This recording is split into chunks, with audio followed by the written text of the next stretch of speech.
No vídeo anterior, eu comentei um pouco sobre a ideia de cultura de festa e como isso pode ser um novo olhar que a gente direcione para entender as nossas práticas cotidianas, falando de Brasil, falando de vida cotidiana, falando de vida na rua, de corpo encantado na rua e trazendo essa ideia de encantamento para um olhar mais acurado sobre a nossa existência aqui nesse país. O Simas, o Luiz Antônio Simas, é justamente um estudioso que vai nos trazer essa perspectiva do fragmento, da microhistória, da vida cotidiana, capaz de desvelar o mundo a partir deste olhar.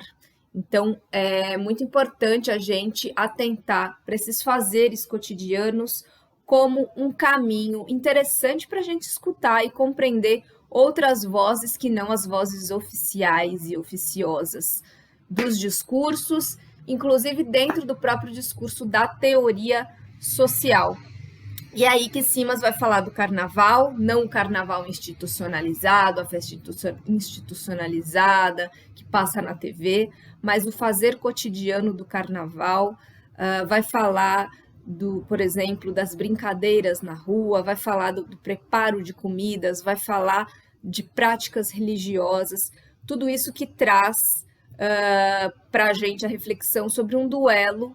com a política de morte, né? Carnaval pode ser visto também como não apenas uma festa, mas como um duelo entre o corpo e a morte, justamente porque a vida não é mole, a vida no Brasil é difícil e por isso há importância de festejar, de brincar, para subverter, para trazer uma alternativa a um projeto de desencantamento, né? O corpo carnavalizado, vai dizer Simas, é aquele que escapa ao confinamento da existência como projeto de desencantamento e simplesmente espera da morte. E, na verdade, se a gente parar para pensar, essa disputa, esse embate entre intenções mais castradoras e o universo mais criador sempre existiram, né, no nosso território. A gente não raro percebe como esse conceito civilizatório que tentam empurrar goela abaixo no nosso país e em outros países colonizados foi elaborado exclusivamente por uma ideia de cânone universal e hoje continua a ser empregado por lógicas mais empresariais, por lógicas políticas, por lógicas religiosas, que busca de alguma maneira evangelizar, conter, controlar todo um caldo vigoroso de uma cultura forjada na experiência inventiva de mundo, de superação da escassez, de superação do desencanto, de contorno da política de morte. Esse projeto, então, não é recente, esse projeto é antigo e faz parte do projeto colonial. Assim como mostra o Luiz Rufino no Flecha no Tempo, né, que trata também um pouco dessa temática de aniquilação colonial. É óbvio que hoje a gente está numa outra faceta, a gente está vivendo um outro momento deste projeto, cada vez mais necessário trazer à tona essas questões. E, obviamente, o Luiz Rufino vai mostrar para a gente como a gente só vai se fortalecer quando a gente usar o encanto como uma prática transgressiva, quando a gente considerar a pluralidade, quando a gente se aproximar dessas sabedorias de festa, quando a gente, de fato, fortalecer gramáticas não normativas. E para que isso aconteça, obviamente, a gente não pode, enquanto pesquisadores da realidade social brasileira, se afastar, esquecer desse tipo de prática, práticas cotidianas, o que acontece nas ruas, o que acontece nos terreiros, o que acontece nos jogos, o que acontece nesse viver cotidiano, né? É muito urgente que a gente vá a campo, abrindo os nossos olhares e a nossa sensibilidade, né, de pesquisadores para todas essas questões. Mas, para além disso, é preciso também descolonizar o nosso pensamento. Para criticar o colonialismo, a gente precisa incidir primeiramente sobre a sua visão de tempo, que é sair dessa ideia de uma estrada única, de uma rota única, de sair de um lugar e chegar no outro, inclusive na forma do raciocínio lógico, enfrentar uma ideia de tempo aprisionado e criar outras formas de tempo, outras formas de espaço, e para isso é preciso a gente considerar as filosofias Banto, Yorubá e outras tantas. Mais do que nunca, relembrar também a importância física, prática dos nossos corpos. Nossos corpos não são apenas elementos secundários da nossa existência, eles são o suporte inventivo que pode vir a enunciar múltiplas gramáticas e ações criativas. E mais do que nunca, trazer essa ideia de brincadeira, de jogo, de vadiação, de festa, como elemento capaz de espantar a miséria, a escassez e a morte. Uma vez que a miséria, a escassez e a morte são situações claramente refletoras de uma ideia de captura no tempo, de paralisia. Se a vida, então, é uma eterna disputa entre essa violência e a beleza e o encantamento, nos resta romper com esse binarismo de cultura versus natureza, que também já tem sido discutido, esse rompimento já tem sido discutido por vários estudiosos, e atentar para as formas de relação com a vida que escapem a esse binarismo. A vida ela não pode se classificar no binarismo que edifica o ser humano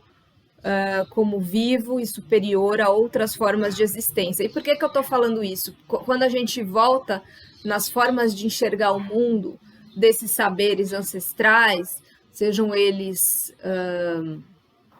dos povos dessa terra ou de outro continente, a gente percebe como essa questão também, né, e aí vem toda a discussão do antropoceno também, essa discussão da superioridade do ser humano cai por terra, as coisas se mesclam e se reordenam, rearranjam em outros modelos, em outros formatos, que não se trata de tratar todos, colocar todos no mesmo patamar de forma igual, mas a partir da diferença não alimentar uma ideia de supremacia do humano, né? É preciso também não só parar de alimentar uma ideia de supremacia do humano perante o que a gente chama de natureza, como também parar de alimentar a ideia da supremacia da vida, dos vivos, perante os mortos. Porque é a partir dessa consideração da ancestralidade e daqueles que vieram antes e toda essa questão dos mortos que a vida se refaz. A vida se refaz também com base no que já aconteceu, nas construções anteriores e na honra a essas pessoas. Então, aqui eu não estou especificamente falando apenas para que a gente tenha práticas religiosas de culto aos mortos. Para além disso, é importante abrir o olhar para outras formas de existência e outras de forças que se colocam nas nossas vidas. É isso que nos dá suporte, é isso que permite a construção de uma outra forma de vida que dobra a política de morte que nos cerca o tempo todo. E aí, não tem como não falar, né, não tem como não citar religiões afro-brasileiras e não falar como, de fato, mais do que a conversão, né, um discurso pró-conversão a essas religiões, faz muito mais sentido entender que o Brasil e os brasileiros, para subverterem essa política de silenciamento dos corpos,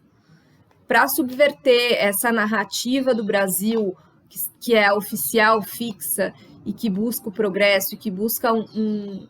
único caminho, que enxerga um único deslocamento de um lugar para o outro, ela tem que se haver com a proposição de uma política que seja muito mais espiritual, no sentido de um complexo de práticas de saberes que dão respostas políticas contrárias à violência que a gente vive e que são respostas que não seguem o raciocínio que a gente considera como oficial, a forma de raciocínio oficial. Uma vez que a gente tenta escapar à ideia binária de vida e morte. Então, é possível considerar as práticas cotidianas de terreiro, de festa, de festejos populares, como política também, né? O fazer cotidiano na rua, ele é político e ele abre caminhos diante de esferas de poder que são empregadas e mantidas pelo contínuo colonial. Não dá para estudar o Brasil e seguir construindo uma narrativa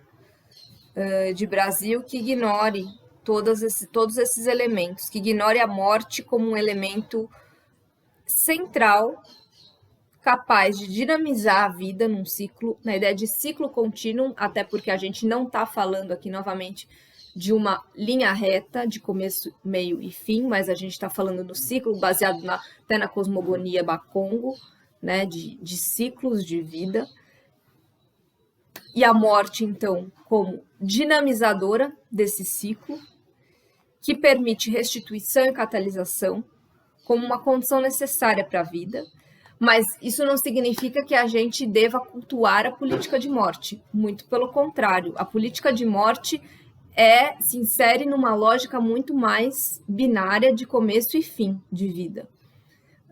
A partir do momento em que a gente traz a importância da ancestralidade e traz essa outra forma de vida, do ciclo contínuo, a gente traz os mortos para viverem conosco e para produzirem política conosco. Cultuar os mortos aparentemente é a favor da morte, mas não, na verdade é contra essa política de morte. Então, é hora da gente se entender enquanto povo terreirizado e encruzado em múltiplas sabedorias, em defesa desse outro projeto, forjado em múltiplas experiências, múltiplos saberes e múltiplas comunicações.